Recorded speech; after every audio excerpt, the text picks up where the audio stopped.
সুন্নত না নফল? কারা কারা বি খান একটু হাত তোলেন।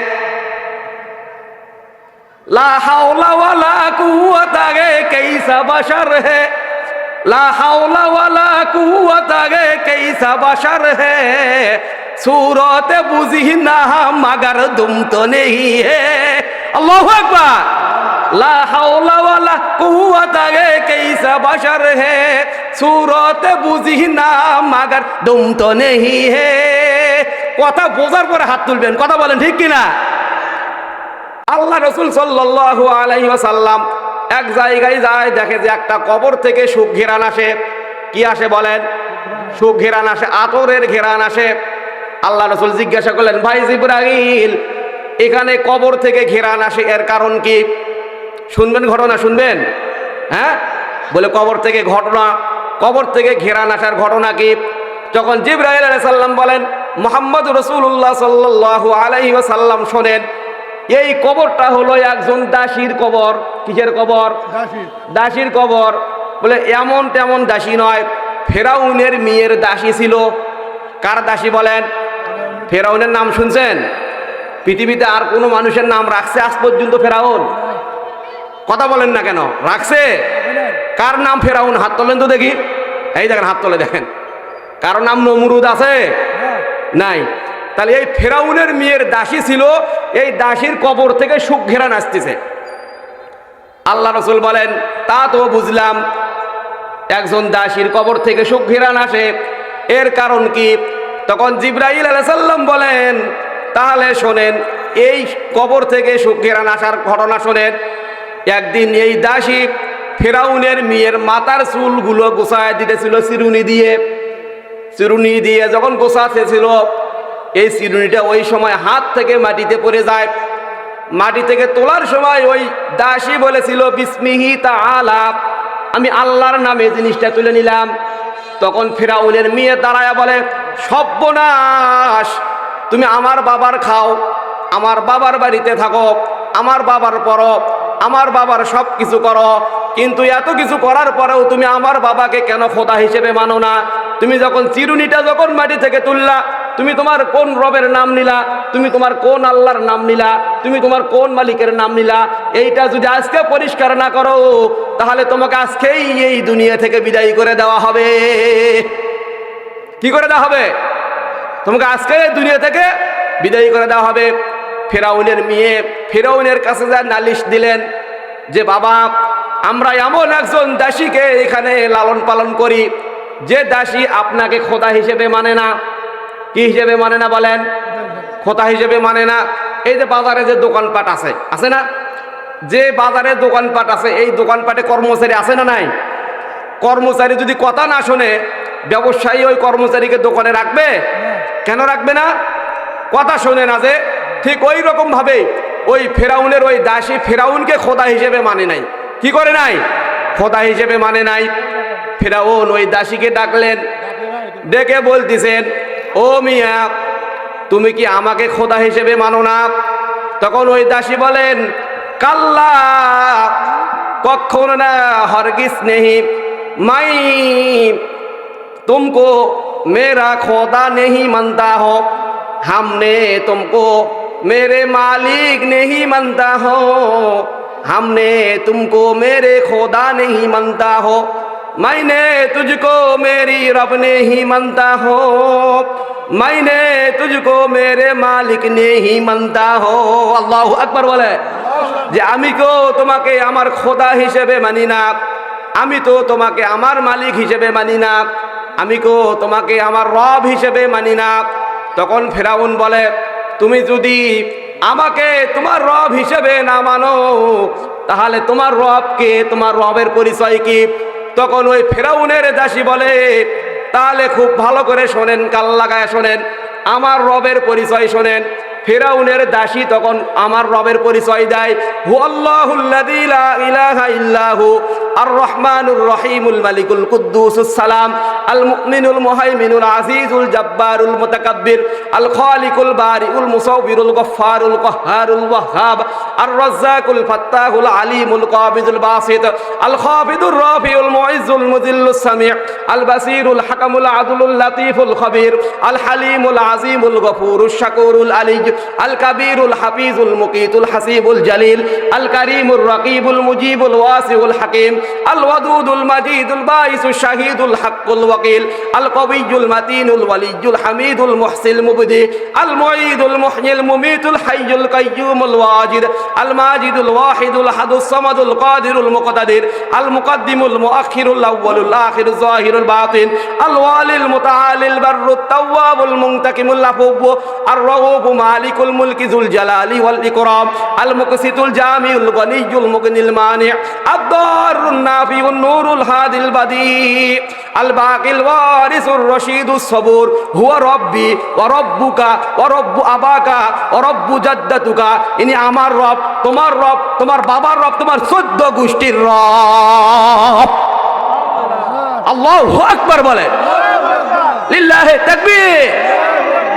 এটা হলো আমার রবের পরিচয়। কি বলেন? আমার রবের পরিচয় পেয়েছেন, আমার রবের পরিচয় পেয়েছেন। তখন ওই ফেরাউন বলে, যেহেতু তুমি আমাকে তোমার রব হিসেবে মানো না, তোমাকে দুনিয়াতে আর রাখবো না। ফেরাউন একটা ড্যাসকার মধ্যে তেল গরম করলেন। কি গরম করলেন বলেন? তেল গরম করলেন। এই টকবক টকবক করে তেল, এই তেলের মধ্যে এই যে ফেরাউন তার দাসীকে তেলের মধ্যে দিলেন। তেলের মধ্যে ঢোকার পর গোস্তগুলো আলাদা হয়ে গেল, হাড্ডিগুলো আলাদা হয়ে গেল, হয়ে যাওয়ার পর শহীদ হয়ে আমার আল্লাহর সঙ্গে সাক্ষাৎ হয়ে গেল। আল্লাহু আকবার। কি ভাই, খারাপ লাগে? কাদেরকে খারাপ লাগে? হাত তোলেন তো দেখি। এই দেখেন, বুঝে শুনে হাত তোলে। খারাপ লাগার মতন কথা না। আজকে আমি যে আলোচনা করতেছি কোরআন হাদিস থেকে আলোচনা করতেছি। কোথা থেকে আলোচনা করতেছি বলেন? কোরআন হাদিস থেকে আলোচনা করতেছি। যারা বাংলা বোঝেন 15 নম্বর পারার 1ম নম্বর পৃষ্ঠা, সূরার নাম বনী ইসরাইল। 1ম আয়াতের তাফসীর পড়বেন আর দেখবেন যে আমার কথার সঙ্গে মিল আছে না নাই। আমার কথার সঙ্গে যদি মিল না থাকে, আপনারা যখন বালুয়া বাজারে যাবেন, বিশুবাড়ি রোড দিয়ে 300 গজ পশ্চিমে যাওয়ার পর মানুষকে জিজ্ঞাসা করবেন, সাদ্দাম হুজুরের বাড়ি কোনটে? কোন হুজুর? কি করবেন? কে ভাই সাদ্দাম হুজুরের বাড়ি কোনটে? হামাগেরে জামালপুর হাটত গেছিল, যাওয়ার পর মিথ্যা কথা ওয়াজ করে আসছে। ওই হুজুরকে আজকে টেনে ধরে জিব্বে কেটে দেব। মিথ্যা কথা কেন বলছে? এই যে আমার হাতে আল্লাহর কালাম আছে, আপনারা একটু বাংলা কালাম খুলে দেখবেন। আমার কথার সঙ্গে যদি কালামুল্লাহর মিল না থাকে, আমি আর জীবনে কোনোদিন আপনাদের সামনে আলোচনা করব না। লিল্লাহি তাকবীর। এই যে হযরত জিবরাইল আলাইহিস সালামের সঙ্গে চলছেন, যাওয়ার সময় অনেকগুলো রাস্তা দেখলেন। কি দেখলেন বলেন? এক জায়গায় যা দেখে কিছু কিছু মানুষের শাস্তি হইতেছে, মাথার ওপর পাথর দিয়ে আঘাত করতেছে, কারো চেহারা থেকে গোস্ত খুলে গিয়েছে।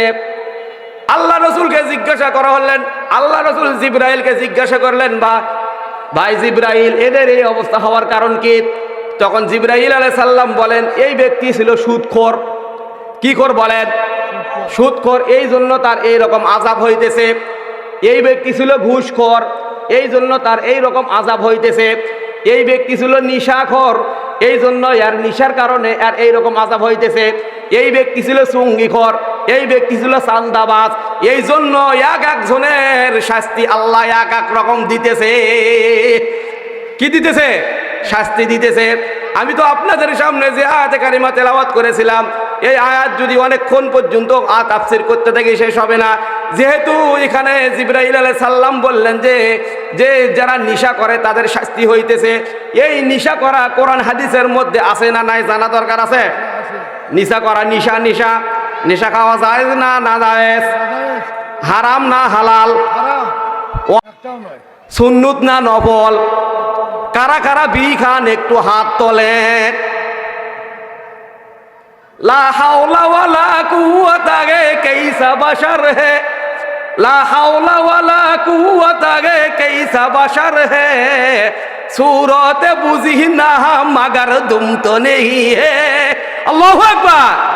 ला हौला वाला कुव्वत कैसा बशर है, सूरत बुझी ना मगर तुम तो नहीं है। কথা বোঝার পরে হাত তুলবেন, কথা বলেন ঠিক কিনা? তাহলে নিশা করা কি বলেন? সত্য কথা বলবেন। এখানে ওয়াজ মাহফিলে বসে কেউ মিথ্যা কথা বলবেন না। আমি বলবো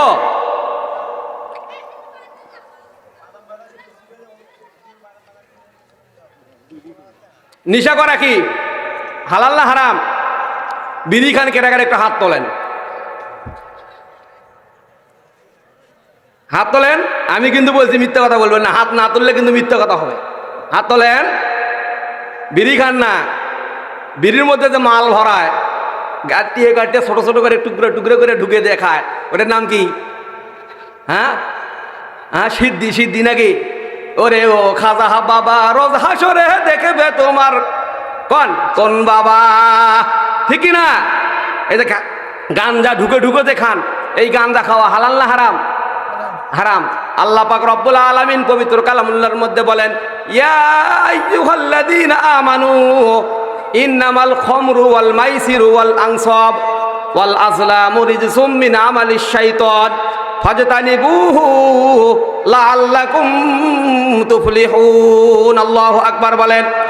আল্লাহ পাক রব্বুল আলামিন বলেন, চারটা কাজ হলো শয়তানের কাজ। কয়টা কাজ বলেন? চারটা কাজ হলো শয়তানের কাজ। ইন্নামাল খামরু, এক নম্বর মদ। এক নম্বর কি বলেন দেখি? মদ। 2 নম্বর জুয়া, 3 নম্বর অগ্নি পূজা, 4 নম্বর ভাগ্য লটারি করা। এই চারটা কাজ হলো হারাম। মদকে হারাম করলো কেন? কেন হারাম করলো বলেন? এই মদকে হারাম করার কারণ হলো মদের মধ্যে নিশা জাতীয় জিনিস আছে। মদ বানাইতে 4টা জিনিস লাগে। কয়টা জিনিস বলেন দেখি? 4টা জিনিস। 1 নম্বরে আঙ্গুর ফল, 2 নম্বরে খেজুর, 3 নম্বরে জব, 4 নম্বরে মধু। এই 4টা জিনিসের সমন্বয় যখন একখানে করে পচানো হয়, ওই পচের জায়গায় থেকে, ওই পচানোর জায়গা থেকে যখন জোশ ওঠে, ফেনা ওঠে, ওই তখন দিয়ে ওখান থেকে মদ তৈরি হয়ে যায়। তাহলে আঙ্গুর এত দামি ফল, সেখান থেকে মদ হওয়ার কারণ কি? আপনারা অবশ্য নিশ্চয়ই জানেন, এই পৃথিবী একবার ধ্বংস হয়েছিল, ঠিক না? হযরত নূহ আলাইহিস সালামের জামানায় প্লাবন হয়েছিল কিনা বলেন? যে দুনিয়া ধ্বংস হয়েছিল কিনা? এই দুনিয়া ধ্বংস হয়ে গেছিল। তখন আল্লাহ পাক রব্বুল আলামিন বললেন, হে নূহ, আমি এই পৃথিবী ধ্বংস করে দেব, তুমি একটা কাজ করো, নৌকা বানাও, এবং এই নৌকার মধ্যে প্রত্যেকটা জিনিস এক জোড়া এক জোড়া এক জোড়া করে করে তোলো, আমি এই পৃথিবী প্লাবন দিয়ে ধ্বংস করে দেব। আল্লাহর নবী নৌকা বানালেন। আল্লাহ তাআলার হুকুমে সমস্ত প্রাণীগুলোকে এক জোড়া করে নিলেন। আল্লাহ পাক রব্বুল আলামিন প্লাবন দিলেন এবং দুনিয়াটা ধ্বংস হয়ে গেলেন। ধ্বংস হয়ে যাওয়ার পর এই নৌকা যখন এই মাটির সঙ্গে ঠেকলেন, আল্লাহ পাক রব্বুল আলামিন বলেন, হে নূহ, তোমাকে যে আমি যে বস্তুগুলো দিয়েছিলাম